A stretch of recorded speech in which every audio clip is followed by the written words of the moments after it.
כמה פעמים שאלת את עצמך, האם אני אימא טובה? זה תלוי בכמה זמן בילינו באותו יום עם הילד, כמה פעמים ענינו לשיחות טלפון מהעבודה, כמה ממתקים קנינו לו, וכמה פעמים איבדנו את הסבלנות. כן? סמדר סלע? פחות או... כן, בערך. בגדול. יש הגדרה לאמא טובה? האמת היא שיש כמה הגדרות. המיתוסים על אמא טובה ארוכים וגדולים, את יודעת. אבל היום אני רוצה ככה להתמקד בכמה בודדים. כן. באמת אין לזה סוף. המיתוס הראשון, הנפוץ, באמת הוא שאמא טובה זו אמא שנותנת לילד שלה מה שהוא רוצה. זה נכון במידה. זה מיתוס זה ככה אנחנו רואות את זה? בוודאי, אם אני לא נתתי לילד מה שהוא רוצה, אני לא אמא לא טובה, זאת אומרת, ואני אומרת, בוא נשים סימן שאלה. אני חושבת שאחד התפקידים ההוריים הכי חשובים הוא לא בהכרח לתת לילד את מה שהוא רוצה, אלא לתת לו את מה שהוא צריך. כי אני מדברת כמובן על צרכים נפשיים. צרכים נפשיים זה מה שאנחנו קוראים לו באדלר אני, זאת אומרת, אהוב ונחוץ. אבל זה לא צורך נפשי לקנות לו אייפון כמו לכולם? צורך נפשי של האמא. זה ממש לא צורך נפשי של הילד. שערה משערות ראשו לא תיפול אם הוא לא יקבל מה שהוא רוצה. אבל אם הוא לא יקבל את מה שהוא צריך, באמת, במובן של גם אהוב וגם נחוץ וגם יכול, פה מתחילה הבעיה. ולמה אני מתכוונת? בשביל באמת לבנות עמוד שדרה לילד שלנו, הרי מה אנחנו רוצים? אנחנו רוצים שהוא יצא החוצה זקוף, חזק, מחובר לכוחות של עצמו. אנחנו צריכים גם לאהוב אותו. וזה הקטע הקל, בטח בחברה החמה, באמת החמה שלנו. מגע, חיבוק, מילה טובה. אבל לאפשר לילד להרגיש נחוץ, זה כבר אתגר לאמהות טקטיקניות בנות זמננו. אני עושה גם את זה וגם את זה, בזמני זה, אתה זורקת את זה מבחינת כביסה וזה. זוז לי ככה. צריך לתת לו להרגיש נחוץ? נחוץ, שיש לו סיבה שהוא צריך לאפשר לו לעשות דברים בבית. צריך לאפשר לו לעשות דברים, כי רק תוך כדי זה שהוא עושה דברים, שאנחנו מאפשרים לו לעשות דברים, ככה הוא גם מרגיש שהוא יכול, ככה הוא מרגיש שהוא מסוגל. זה מה שמחבר אותו בכלל ליכולות שלו. כן. הרבה פעמים אנחנו לא מאפשרים את זה, ואז מגיע השלב שאנחנו אומרים, טוב, אז גייצ'וק, בוא תסדר את השולחן, ואז הוא יגיד, סליחה, מואה, שאני אשפשף, ואין מצב שיעשה את זה, כי לא הרגלנו את זה, זה לא החוזה שלו עם החיים. הרי אמא מתקתקת ועושה הכל, עושה 17 דברים, ובעודי מחכה, תחכה, אני אקרא לך שיום כן, אבל את מדברת על פינוק יתר. כן, זה המיתוס לא הבא. לקנות ולא לתת, הרי נכון שאת אומרת, זה מה שאנחנו רוצות לתת לו, אבל אולי אני חושבת שזה מה שהוא צריך. כי זה לא מה שהיה פעם, חיבוק מספיק ואתה יכול לשחק בחוץ בקלאס. הלוואי שזה היה, אבל זה לא. לכל החברים שלו יש אייפונים, ויש להם פלייסטיישן. אז זאת עוד יותר סיבה, עוד יותר סיבה. למה אנחנו צריכים לחזק דווקא את הצרכים הנפשיים? כי בחוץ העולם הוא כל כך תחרותי. ההשוואות הן על בסיס יומיומי, כל יום, כל היום. זה מתחיל מגיל גן, עוד הרבה לפני שלב האייפון. ודווקא בגלל שילד נמצא כל הזמן במקום שהוא משווה מה יש לי, מה יש לו, כמה הוא קיבל, כמה אני קיבלתי, זה המקום שלנו לבנות לו באמת תחושה כזאת שהוא שווה בלי קשר לכלום. זאת אומרת, תחושת הערך שלך לא תלויה בדבר. היא לא תלויה במה יש לך ומה אין לך, באיזה בית אתה גר או לא, ואם יש לך אייפון או לא. לא תלוי מציונים שהוא מביא. נגיד אם הוא מביא את הציונים טובים, אז לקנות לו משהו. הרבה פעמים ילד מביא ציון, ואז אמא שלו שואלת אותו, כמה קיבלת? והוא אומר 85. ואז היא אומרת, וכמה הוא קיבל? ורק אז היא יודעת אם להתלהב מה-85 או להתבאס מה-85. זאת אומרת, תלוי כמה אחרים קיבלו. כן, זה קיים, זה נפוץ מאוד. אוקיי, איזה עוד מיתוסים? עוד מיתוס זה באמת שאמא חושבת שהתפקיד שלה זה מאוד להגן על הילד, למנוע ממנו תסכול, חס וחלילה שהכל יהיה פוצמר גפן ומוצי, ופוצי זה נורא חשוב, הרי החיים בחוץ הם ג'ונגל. יש לו את כל החיים להתמודד. רק מה? מה? כשאני מונעת מהילד שלי תסכול, כשאני מונעת ממנו את היכולת להתמודד, הרבה פעמים אני גם מונעת ממנו את היכולת להתנסות. רגע, תיזהר, אל תפיל, אתה תשבור, תזוז. אני, נכון? כל מיני כאלה עכשיו. מה שקורה זה שבעצם אנחנו שופכים את המים עם התינוק. כי כשאנחנו מונעים ממנו גם תסכול, גם התנסות, גם התמודדות, אנחנו מונעים ממנו גם אז יש לי שאלה אלייך בעניין הזה. שאלי? אני, פנו אליי כמה פעמים, אמרו לי, את מגנה עליו יותר מדי.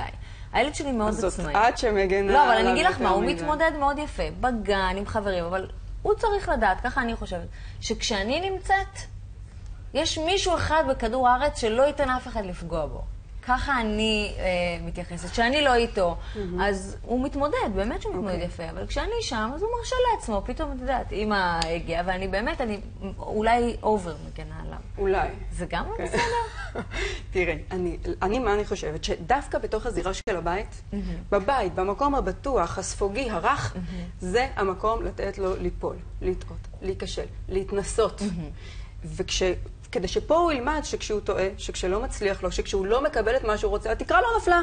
אתה עדיין שווה, אתה עדיין יכול, זה לא הופך אותך לחצי בין בדיוק. דחיית סיפוקים זה משהו שהילדים של היום לא ממש מכירים. בדיוק. עכשיו, מחקרים על הצלחה, באמת, אחד האלמנטים הכי חשובים באנשים מצליחנים שעשו את זה, זה יכולת לדחות סיפוקים. יש עוד כמה משתנים, אבל יכולת, זה א' ב'. אז בואו ננסה, נכון, שם באמת עם הילדים, 30 ילדים בגן, אף אחד לא יעמוד ויחכה שהילד שלי, אבל... בעצם את רוצה להגן עליו, תכיני אותו לחיים. בדיוק. אחד התפקידים הכי חשובים שלנו. שריון. נכון, זה להכין את הילד לחיים, להתאים את הילד לחיים ולא להתאים את החיים לילד. זה להגיד לו, נגיד שהוא רואה קערה שלמה עם תותים, להגיד לו, אוקיי, אני יודעת שאתה רוצה, אבל תשאירי גם לאח שלך. הוא רוצה לראות תוכנית טלוויזיה, אני יודעת שאתה רוצה, אבל אתמול אתה שמעת את זה, היום זה תורו. ומה אם הוא צורח? הורה שיש לו בעיה לשמוע את הילד שלו צורח, או בוכה, או לראות את הילד שלו מתוסכל או לא מבסוט. הילד בצרה וההורה בצרה. חלק מהורות שפויה, סקופה, כדי לגדל גם ילד תקוף, זה להבין שהילד בוכה. אז בוכה! אני לא אומרת להיות סדיסטים, חס וחלילה. כן, אני כן אומרת להיות אמפתיים וחמים ומצחיקים ולהשתמש בהכל. אבל כל הזמן אני שומעת בקבוצות אחרים, אבל אם אני לא אתן לו, הוא יבכה. טוב, אנחנו מדברים על, אבל אמא טובה. מושפעת גם מהסביבה, כי זה משתנה. פעם אמא טובה הייתה בבית, מקבסת, מבשלת. אני חושבת שאמא תמיד הייתה מושפעת מהסביבה. היום, אתה יודע, נשים עם קריירה. תמיד יש, להגיד שאנחנו לא מושפעים, זה את יודעת. אבל... כי אני יודעת מה טוב לילד שלי, אני חושבת שאני אמא נפלאה. תודה, זה... אוקיי. זה מה שאני חושבת. אני חושבת שהסביבה היא כל כך דומיננטית. ואם זה לא הילדים והגננת, אז זה חמותי, וזה הזה, ומה יגידו השכנים, וכולם ככה, ואתה הולך עם ילד במסע, תראה שהוא לא ינשום, הוא לא נשם ככה, תשים אותו, כל אחד יש לו מה להגיד. כי זה הכי מעליב, אני חושבת, לשמוע שאת לא אמא טובה. נכון. לא הכי, אבל אחד המעליבים. אז לא יגידו לך שאת לא אמא טובה, אבל יגידו, תגידי, את... לי אמרו.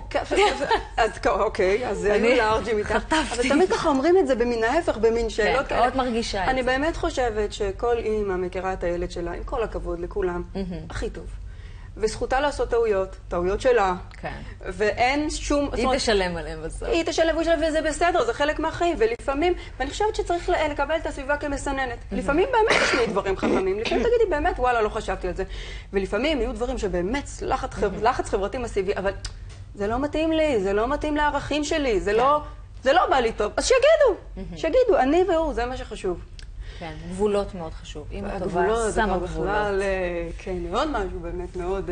לסיום? לסיום, סיומת. זה שהרבה פעמים אמהות חושבות שלהיות אמא טובה זה להיות פחות או יותר צוות, אבל היו בידור. אמא, משעמם לי. רגע, אני שמה את הכובע של הליצן ואני באה לשעשע אותך. מה אני צוות הוואי בבידור שלך? תעסיק את עצמך, אותי לא יעסיקו. בדיוק, אז זמן איכות, כל הזמן אני שומעת עם הורים, זמן איכות. מהו זמן איכות? ספר טוב? פאזל? לא, זמן איכות זה לא בהכרח לפנות את הכל, שולה, עזבי הכל ובוא עכשיו נעשה פאזל. זמן איכות זה לרתום אותו לעשייה של הבית, בוא, קח כיסא, אתה תקלוף את הגזר, אני אעשה את זה, תצד את השולחן ואני אעשה את זה. ולהעסיק אותו, להבין אותו. כן, תשמעי, זה עושה לו טוב. זה גם אחריות, כך חלק מהבית. זהו לומד אחריות, הוא מרגיש גם. לשלם לו קצת משהו, לתת לו. לא. איזה צ'ופר להגיד, אם אתה תעשה, אז לא. לא. ושלום. מעצם זה שהוא מרגיש שהוא חלק, שסומכים עליו, שהוא יכול. כשאני נותנת לו לעשות משהו בבית, נותנים להם, בוא תעזור לי, נתך 10 שקלים. פתאום נתראה כזה, לא זה. מדרבן. זה נושא באמת להרצאה אחרת, אבל... בקיצור, אם אנחנו צריכים ככה לסכם. כן. אני גם הצעתי מתנות, אל תרגישי לא בסדר, אני גם מציעה. זה, כשיהיה לנו זמן לדבר על פרסים ועונשים. פעם אחרת.